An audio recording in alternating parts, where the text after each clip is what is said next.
오늘은 행복해진다는 것이라는 제목의 말씀을 나누겠습니다. 헤르만 헤세는 행복해진다는 것이라는 시에서 이렇게 시작을 하고 있습니다. 인생에 주어진 의무는 그저 행복하라는 한 가지 의무뿐. 우리는 행복하기 위해 세상에 왔지 라고 써 있습니다. 그렇습니다. 우리는 행복하기 위해서 세상에 왔습니다. 그것은 하나님의 뜻이었습니다. 그러므로 여러분들께서는 행복할 자격이 있으시고 행복해야 할 이유가 있습니다. 저는 간절히 소망합니다. 여러 성도님들이 이 땅에 살아가면서 하나님이 주신 하늘의 신령한 복과 땅의 기름진 복과 더불어서 참된 행복을 누리게 되기를 간절히 소망합니다. 우리는 그래서 행복을 찾아다닙니다. 늘 행복을 쫓아 살아갑니다. 100만 원을 벌면은 150만 원이 행복한 줄 알고 사모하고 쫓아가고 열심히 합니다. 마침내 150만 원을 벌어요. 그럼 행복합니다. 그러나 잠시뿐 200만 원 버는 사람 보면은 저 사람은 정말로 행복할 텐데 하면서 행복을 소망합니다. 우리는 이렇게 늘 행복에 목말라 하며 늘 행복에 배가 고프며 살고 있습니다. 하나님은 세상을 창조하실 때 에덴 동산을 기쁨의 동산으로 만드셨고 그 기쁨의 동산에서 행복을 주셨습니다. 행복의 조건은 딱 하나였습니다. 그것은 바로 행복을 위한 단 하나의 조건은 선악과를 먹지 말라는 것이었습니다. 다른 나무의 열매는 다 먹어라. 하지만 하나, 선악과의 열매는 먹지 말라. 이것이 하나님께서 우리에게 주신 행복의 조건이었습니다. 창고에 과일을 쌓아놓아라. 이것이 행복이 아니었습니다. 배 터지게 과일을 먹어라. 이것이 아니었습니다. 적당히 먹고 배부르고 모든 것을 먹되 선악과만 먹지 말라는 것이 하나님이 주신 행복의 조건이었습니다. 하지만 사탄은 사람의 행복을 질투해서 사람들을 속여서 선악과를 먹게 했습니다. 행복할 줄 알고 먹었던 선악과는 전혀 다른 결과를 가지고 오고야 말았습니다. 그것은 먼저 눈이 밝아지는 것이었습니다. 사탄은 선악과를 먹으면 선악을 아는 지혜를 얻게 되고 하나님같이 된다고 하는 엄청난 비전을 주었습니다. 하지만 선악과를 먹었더니 오히려 눈이 밝아져서 자기의 벗은 모습을 보고 수치를 느꼈고 부끄러움을 느꼈습니다. 그렇습니다. 불순종과 죄의 결과는 행복이 아닌 벌거벗은 수치였습니다. 아담은 수치를 가리려고 무화과 잎으로 옷을 만들어 입었습니다. 그런데 지혜로운 성도 여러분, 제 죄와 수치를 나뭇잎으로 가릴 수 있습니까? No. 나뭇잎으로 죄와 수치를 가릴 수는 없습니다. 그리고 마침내 나뭇잎은 말라서 떨어지고 다시금 수치스러운 모습은 드러나고야 말았습니다. 그리고 죄를 범한 아담과 하와는 하나님의 소리, 하나님의 음성에 두려워서 숨어버립니다. 그 귀한 하나님의 음성에 숨어버려요. 우리를 사랑하시는 하나님의 소리가 두려워서 숨는 것은 죄로 말미암아 자기의 수치를 받기 때문입니다. 하나님이 주신 기쁨과 행복의 옷을 스스로 벗고 죄로 만들어진 수치와 두려움의 옷을 입고 숨었습니다. 이에 하나님께서 그들을 부르십니다. 내가 어디 있느냐? 내가 어디 있느냐? 이 소리에 어떤 분은 오늘은 추워서 방에 있습니다. 어떤 분은 오늘 제가 예배당에 나왔습니다. 여러분, 왜 하나님께서 아담과 하와를 부르셨습니까? 어떻게 부르셨습니까? 내가 어디 있느냐? 하는 죄를 추궁하는 소리였습니까? 아닙니다.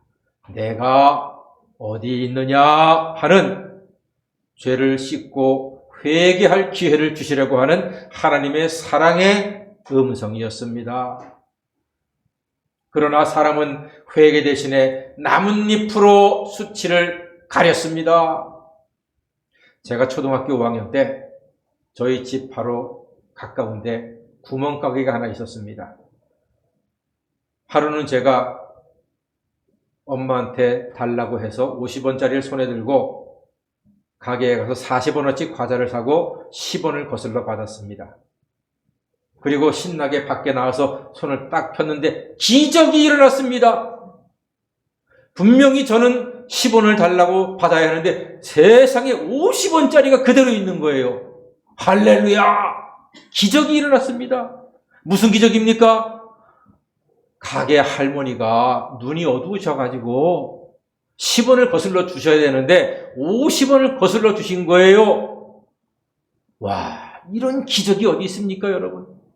그때 저는 다시 가게로 들어가서 할머니 10원을 거슬러 받아야 되는데 50원이 왔네요 라고 했어야 했습니다. 그런데 제가 똑똑하잖아요. 제가 영리하잖아요.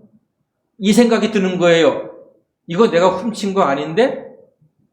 할머니가 주신 거잖아. 그리고 꽉 움켜쥐고 집으로 갔습니다. 뭡니까? 제가 나뭇잎으로 옷을 입은 거예요. 이상하죠? 나뭇잎으로 옷을 입은 그 순간부터 그 가게 근처 가는 게 두려워졌습니다. 그 가게 할머니 모습이 멀리서 보기만 해도 저는요, 놀래가지고서 삥 돌아다녔습니다. 그때만 해도 6개월에 한 번씩, 1년에 한 번씩 이사하던 시절이었습니다. 그 집을 떠나서 다른 집으로 이사할 때까지요, 저는 그 5학년 거진 1년 동안을 두려움과 수치 속에서 부끄럽게 나뭇잎 옷을 입고 살아야지만 했습니다. 내가 어디 있느냐? 하나님은 용서하시고 지켜주시기 위해서 불러주시는 분입니다. 사랑하는 여러분, 사시면서 돈 때문에, 명예 때문에, 지위 때문에, 자리 때문에 여러분이 뭔가를 선택하셔야 할 때가 있고 여러분의 인격을 드러내야 할 때가 있습니다. 뭔가를 잡을 때가 있습니다. 부디 하나님의 음성을 기억하십시오. 내가 어디 있느냐? 네가 무엇을 잡으려 하느냐? 네가 무엇을 하려 하느냐? 이 음성으로 여러분 들으시고 나뭇잎으로 옷을 입지 마시고 정직하게 담대하게 하나님 자녀답게 떳떳하게 믿음으로 행하시는 믿음의 장부가 되시기를 주의 이름으로 간절히 축원합니다. 하나님은요, 내가 어디 있느냐 부르시면서 우리를 용서하시려고 지켜주시려고 늘 불러주십니다. 하나님은 언제든지 하나님의 부르심에 숨지 않고 담대하게 하나님께 나오는 자녀를 기적같이 지켜주십니다. 하나님이 부르시는데요, 좋은 것도 있어요. 그런데 싫은 것도 있어요. 힘든 것도 있어요. 그 부르심에 응하고 싶지 않은 것도 있습니다. 그런데 놀랍게도요, 모든 사람이 하나님의 부르심에 응답하기 싫은 그 부름에 응답하는 사람은요, 하나님께서 기적 같은 방법으로 지켜주시고 보호해 주신다는 사실을 기억하시길 바랍니다. 한 가지 얘기를 해드릴게요. 제가 아주 좋아하고 존경하는 목사님이 계세요. 제이 목사님. 제가 그 목사님의 이야기를 직접 듣고 감동받은 이야기가 있어 잠깐 전해드리겠습니다. 그 목사님이 군대를 갔는데 전방부대에 군목이 없는 부대였습니다. 교회는 조그맣게 있는데 남자분들은 다 아시지만 군종병은요, 군목, 목사님을 도와서 마치 부목사나 전도사처럼 교회 일을 섬기는 분들이 군종병이라고 합니다.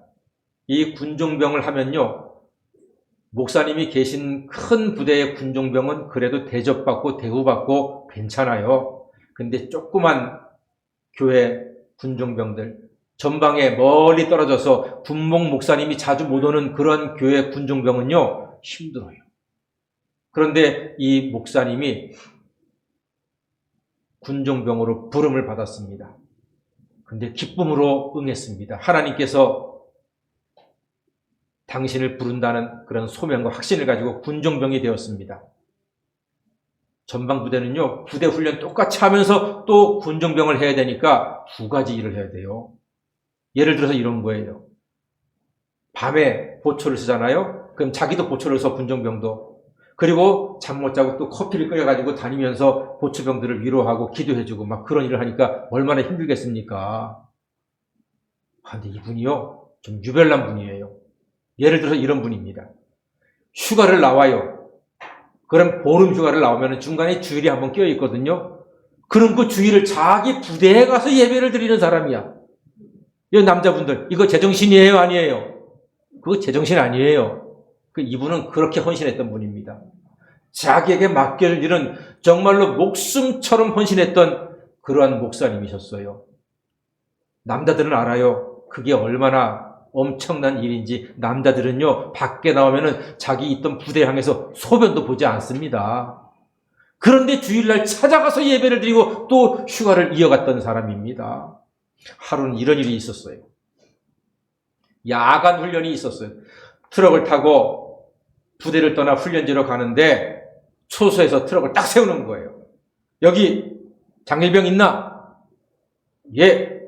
본부에서 찾아 내려. 그래서 이 제2 목사님이, 제가 장일병이라고 했나요 지금? 네. 내려가지고서 본부에 갔어요. 그랬더니 아무도 안 불렀어요. 안 불렀어. 아무도 너 안 찾았어. 신기하잖아요. 이상하잖아요. 그런데 이미 트럭은 떠나버렸어요. 어쩔 수 없이 부대에서 기다리고 있는데 몇 시간 뒤에 연락이 왔어요. 그 트럭이 야간 훈련 도중에 벼랑에 전복사고가 일어나가지고 그 안에 탔던 10명이 넘는 병사들이 죽거나 크게 다치는 중상을 당했습니다. 생각만 해도 너무 가슴 아프잖아요. 젊은 병사들이 그렇게 목숨을 잃었으니 너무나 가슴 아픈 사고였는데 특별하게 순종했던 한 청년을 하나님이 특별하게 사용하시기 위해서 특별하게 지켜주셨던 것입니다. 그 제1병은 그 후에 목회 잘 하시는 목사님이 되어서 하나님께 귀하게 쓰임 받습니다. 사랑하는 여러분, 하나님이 본래 우리에게 주시려는 것은 행복과 기쁨인 줄로 믿습니다. 앞으로 살아가시면서 하나님이 우리를 많이 부르실 거예요. 순간마다 때마다 부르실 거예요. 내가 힘들 때도 부르시고 내가 좋을 때도 부르실 겁니다. 내가 있을 때도 부르시고 내가 없을 때도 부르십니다. 그때마다 피하지 마시고 나뭇잎으로 옷을 입지 마시고 가리지 마시고 도망치지 마시고 담대하게 믿음의 주여 온전케 하시는 이인 예수님만 바라보시고 그 부름에 응함으로써 예배드리고 기도하고 사랑하고 섬기고 헌신함으로써 하나님께서 지켜주시는 놀라운 역사를 경험하고 누리시는 성도가 되시기를 간절히 소망합니다.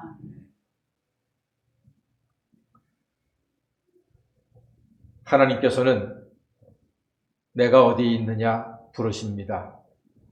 우리를 지켜주시고 행복 가운데로 인도하시기 위함입니다. 하나님이 우리를 마귀에게서 지켜주시고, 시험에서 지켜주시고, 위험에서도 지켜주시고, 외로움에서도 지켜주셔서 기쁨과 행복을 누리는 인생이 될 수 있습니다. 하나님은 오늘도 우리를 부르셨습니다. 그래서 이 귀한 예배의 자리, 추운 날씨에도 오게 되었습니다. 하나님은 계속해서 부르실 겁니다.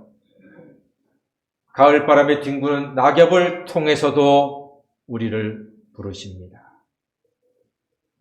높고 푸른 하늘과 감동적으로 펼쳐진 구름을 통해서도 우리를 부르십니다. 드라마 주인공의 슬픔과 눈물을 통해서도 부르시고, 예배 시간 목사의 설교를 통해서도 우리를 부르십니다. 때로는 내가 당하는 육신의 아픔을 통해서도 부르시고, 사랑하는 자녀가 겪는 어려움을 통해서도 하나님 우리를 불러주십니다. 그 부름이 있을 때 나뭇잎 옷으로 가리지 마시고 나무 뒤로 숨지 마십시오. 요즘 코로나19 확진된 어르신들 가운데 구급차가 와서 보건소 직원이 함께 모시고 가서 치료를 해드리려고 하는데 그게 무서워가지고 문을 안으로 딱 걸어 잠그고 못 들어오게 하는 어르신들이 종종 계시다고 해요. 그게 크게 위험한 겁니다. 그 초기에 딱 발견했을 때 얼른 모시고 가서 주사 맞고 약을 먹고 치료를 강력하게 딱 시작이 되면은요, 그 바이러스를 이길 수가 있는데, 그런 어르신들은 그만 겁이 나가지고서 잡아가는 줄 알고 자기를 문을 딱 걸어 잠그고 막 5시간, 10시간 동안 숨어 있는 거예요. 그 숨어 있는 5시간, 10시간 동안에 바이러스가 확 터져가지고 그만 큰 병을 스스로 만드시는 어르신들이 종종 있다는 얘기를 듣습니다. 앰뷸런스가 왔을 때 보건소 직원이 할머니, 할아버지 같이 가시죠 했을 때 예 했으면은 2주 뒤에는 걸어서 집으로 돌아왔을 텐데 문을 꼭 걸어 잠그고 안 가! 이랬던 분들은요, 그만 중환자실에 누워서 임종의 시간을 기다리는 사람들이 의외로 있다는 거예요. 사랑하는 여러분, 하나님께서 부르실 때 그때가 바로 기회입니다. 하나님께서 여러분들을 찾으실 때 그때가 생명의 기회가 있는 줄 믿습니다. 행복, 그거 별거 아닙니다. 세상과 물질보다 하나님을 바라볼 때 의외로 행복은 가까이 우리 근처에 있다 하는 사실을 찾게 될 것입니다. 여러분, 하나님께서 본래 만드신 세상은 에덴 동산이었습니다. 기쁨의 동산이었습니다. 그곳은 딱 한 가지 열매만 먹지 않으면 행복을 누릴 수 있는 아름다운 곳이었습니다. 우리는 그렇게 만들어졌고 그렇게 창조가 되었고 하나님은 그런 행복을 우리에게 이미 주셨습니다. 너무 욕심내지 마세요. 조금 부족하면 어때요? 조금 작으면 어때요? 괜찮습니다. 그럴 수 있죠. 어떤 사람은 좀 능력이 좋아서 많이 벌 수도 있고요. 어떤 사람은 조금 벌 수도 있지요. 그러나 하나님께서는 우리에게 일용할 양식을 주셨고 이 아름다운 에덴 동산을 믿음으로 가꾸어 가도록, 순종으로 가꾸어 가도록, 예배로 가꾸어 가도록 오늘도 우리에게 기회를 주고 계신 줄 믿습니다. 내가 어디 있느냐 부르실 때 오직 주님 바라보시고 그 부르심에 믿음으로 나아가셔서 주님의 보호하시는, 지켜주시는 능력의 손길을 날마다 경험하게 되기를 간절히 소망합니다. 하나님 앞에 숨지 마시고 담대히 나아가서 죄사함을 얻어 하루하루 평안하시고 행복한 삶을 이어가시는 믿음의 가족 다 되시기를 주님의 이름으로 간절히 축원합니다. 아멘. 기도하겠습니다.